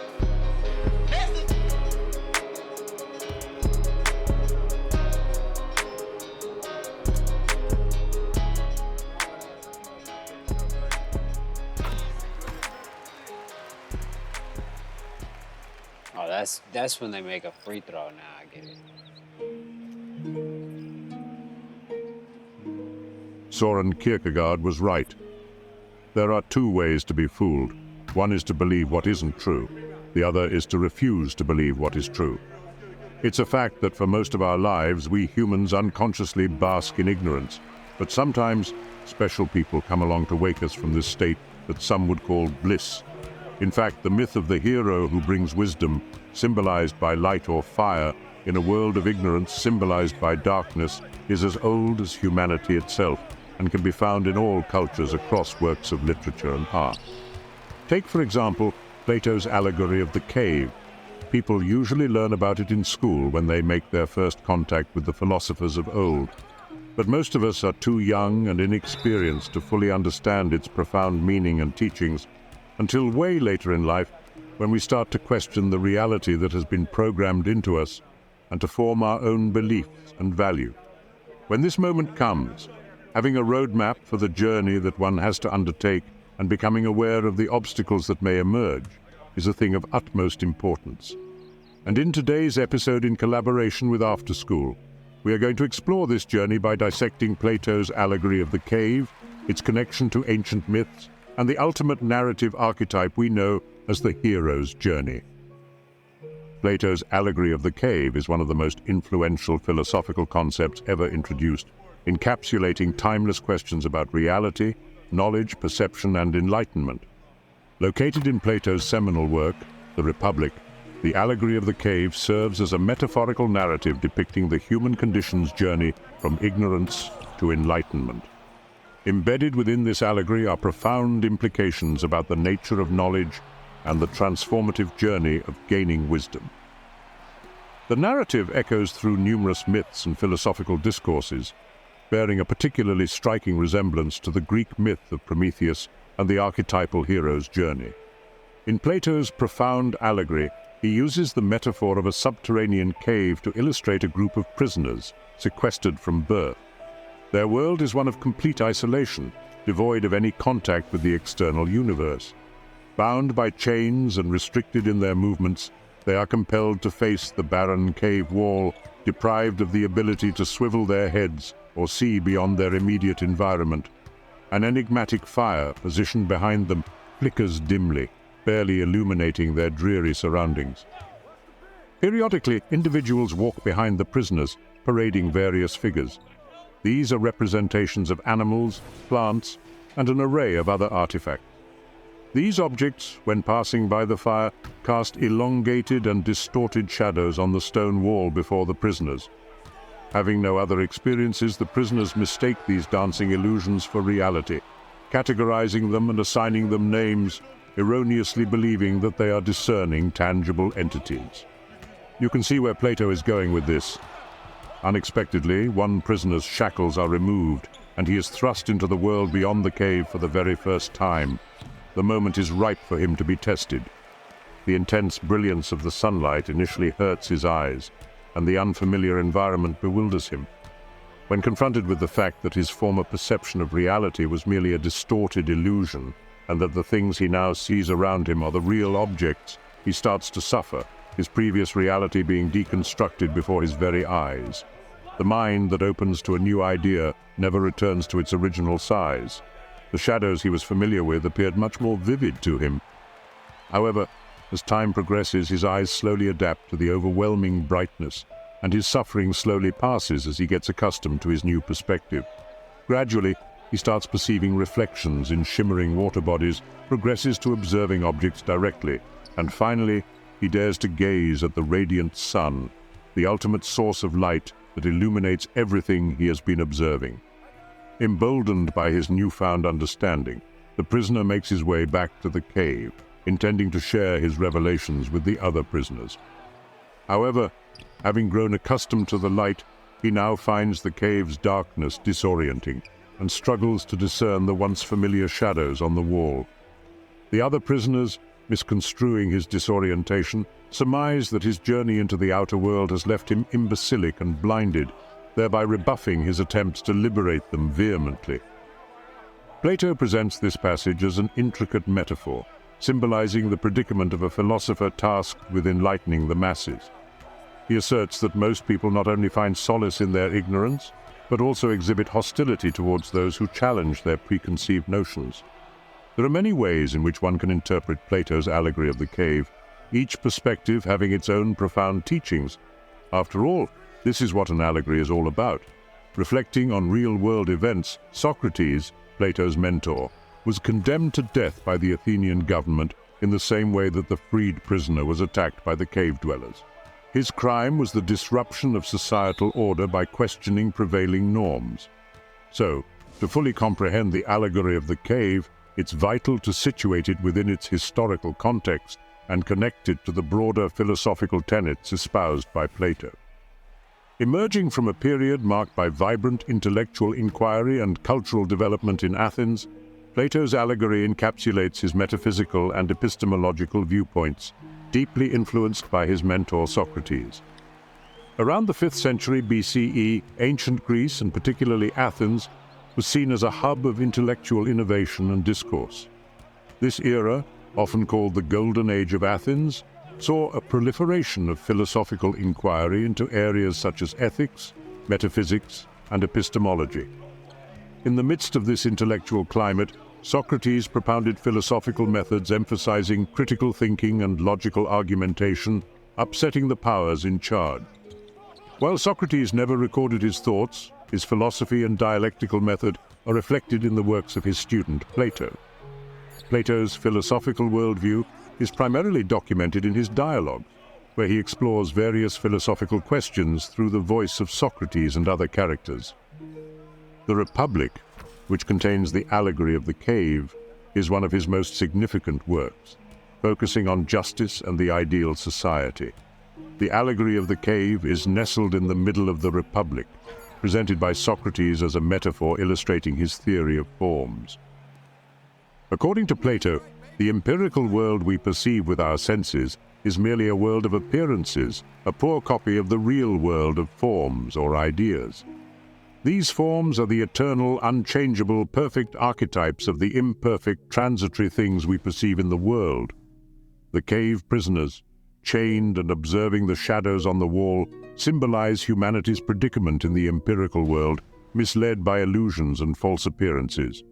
The freed prisoner represents the philosopher or the enlightened individual who perceives the world of forms, gaining true knowledge. When he returns to the cave to enlighten others, he embodies the philosopher's responsibility to educate society even in the face of resistance or hostility. In this context, the allegory is a vivid encapsulation of Plato's philosophical ideas, a profound meditation on the nature of reality, the pursuit of truth, the philosopher's role, and the transformative power of knowledge. Turning from the philosophical landscape of ancient Greece to its rich mythological tapestry, we encounter a narrative bearing remarkable parallels to Plato's cave allegory, the myth of Prometheus. This tale, steeped in ancient lore, recounts how the Titan Prometheus, whose name means forethought, rebelled against the gods to steal fire, a symbol of knowledge and civilization. Prometheus, an ally of the mortals, recognized their disadvantaged state in a world where the gods withheld vital knowledge. In an act of defiance and compassion, he stole fire from the gods and delivered it to humanity. Fire, in this context, symbolizes knowledge, enlightenment, and the spark of civilization, the critical element that elevated humans from a state of primal vulnerability to becoming creators and innovators in their own right. This act of knowledge transference has clear echoes of the journey undertaken by the freed prisoner in Plato's allegory of the cave. The prisoner, upon discovering the world beyond the cave, returns to share this newfound knowledge, akin to Prometheus bringing fire to humans. In both narratives, the central figures undertake a form of hero's journey, venturing into an unknown realm, be it the world of sunlight or the realm of the gods, gaining a transformative tool or insight, and returning to their original realm to share this knowledge.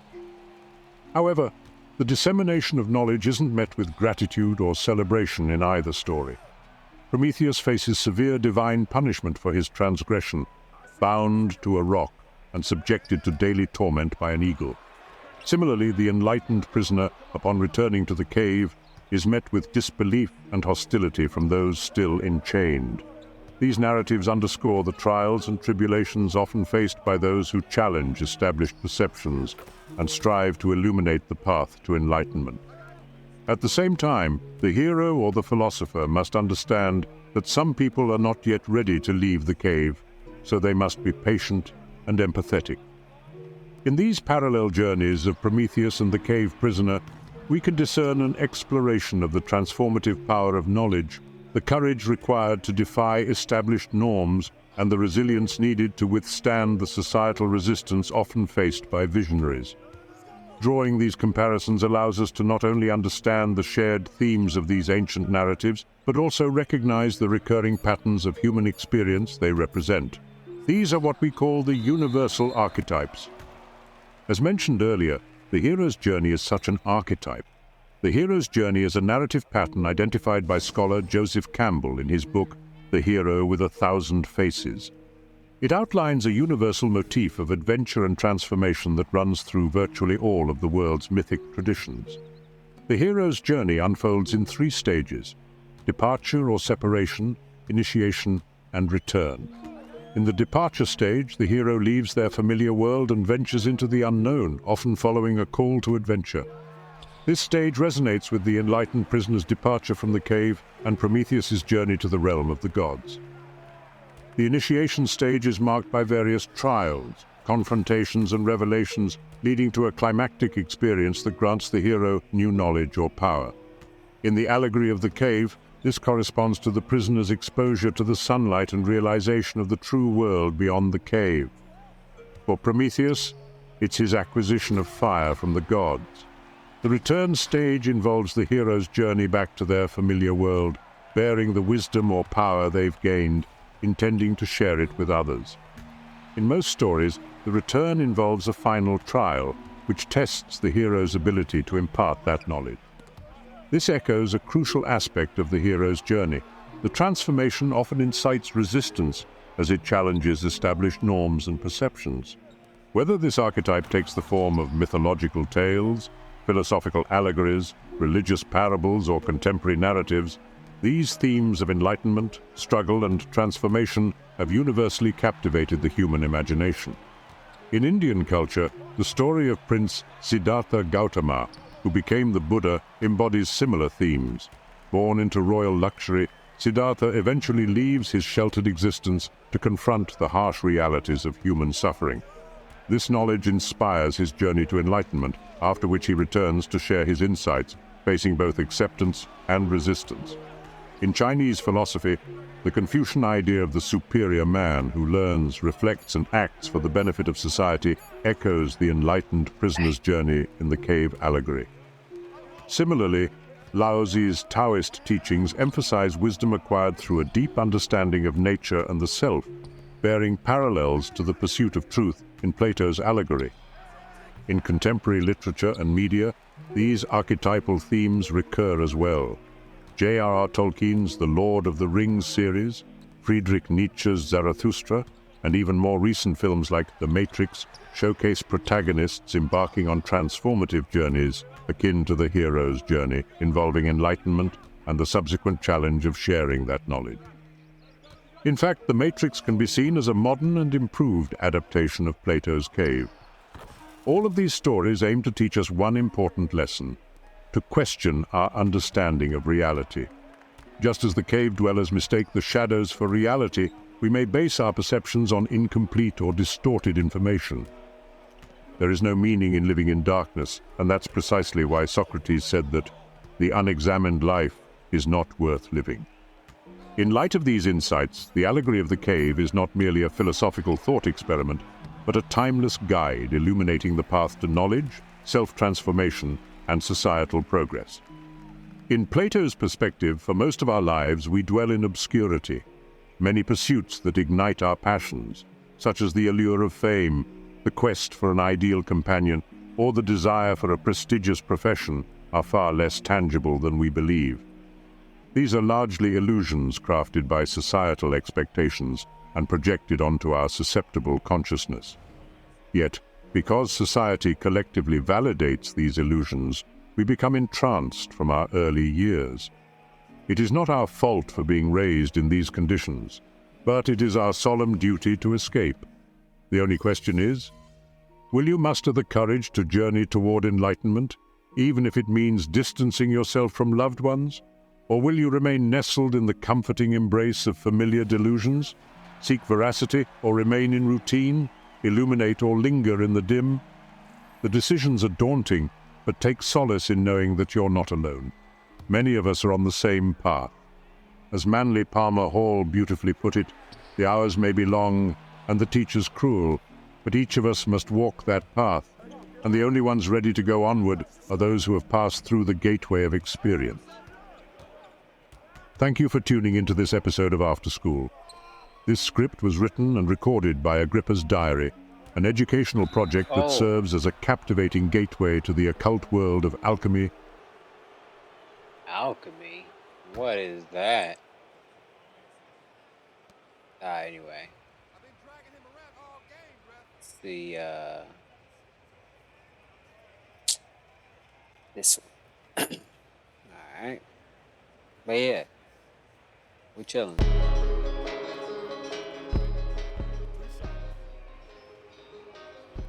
Let's see.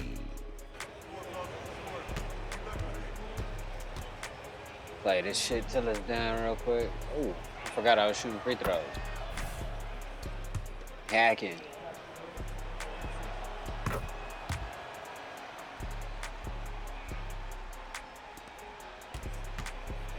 Hey, what is this? Pass the ball. Oh, I'm stuck.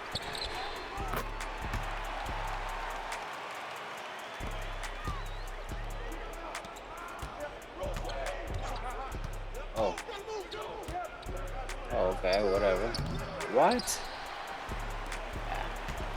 Tired. Gotta get off. What?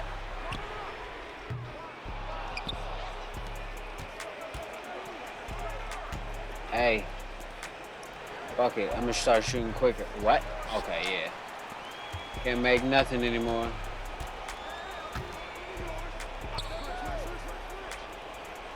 Thought I was good, but definitely ain't making shit right now.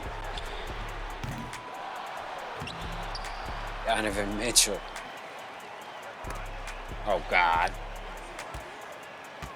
Oh.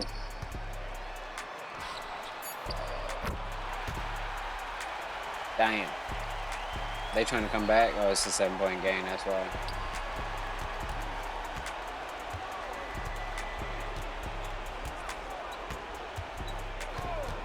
Oh, whoa, that was close.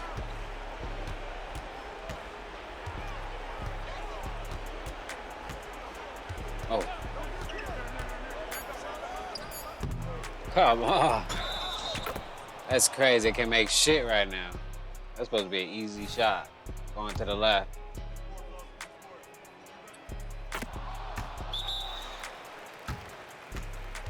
Hey.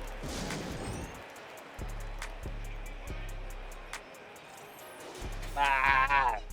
Some bullshit. Baby. Looking good out there. Yeah, whatever, man. All right. All right, let's see what we can do real quick.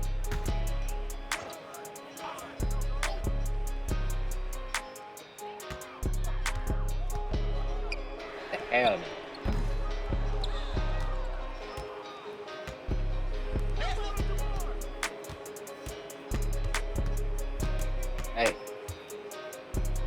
man.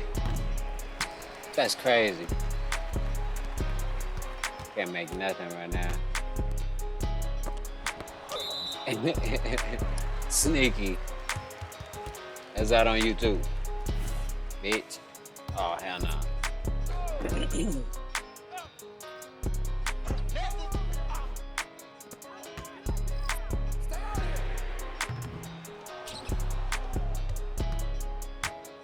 Oh, pass the ball. Alright. Hey.